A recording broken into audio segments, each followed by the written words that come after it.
Hey, I'm here in Georgetown, July 21st. There's a lot of racket around here, so I can't record a long video. But there's one quick thing that I want to say. People say that these monuments are history, so if you get rid of them, you're getting rid of history. Now, my experience has been that people who think that these monuments are history are allergic to actual historical documents. But let's think about what they're saying.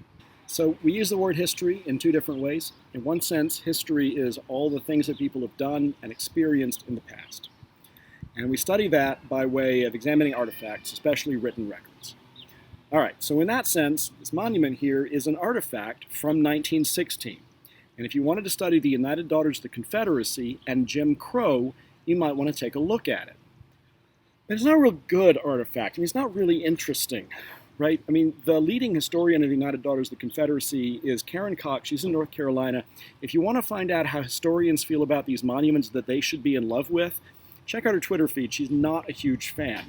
Right? As an artifact, there's nothing going on in it that you can't get from a picture or a video. Or this video right here is all the information you could really want to have about it. Right? It's right there.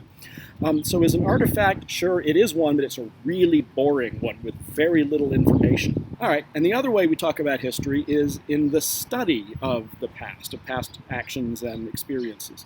And this thing isn't that at all, right? There's no history on this thing, right? It's got a couple of dates.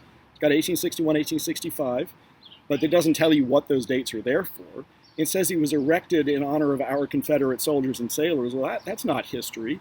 It praises them for being patriots. That's not history. Even if it were true, it wouldn't be history. And it says infantry, cavalry, artillery, and navy. It's like we already know what divisions of the military there are. That's not historical information. This thing contains no historical data or claims or interpretation or anything remotely of the kind. It is not history in the sense of an interesting artifact. It is definitely not history in the sense of a study of history. Whether it should stay or whether it should go, it is not history.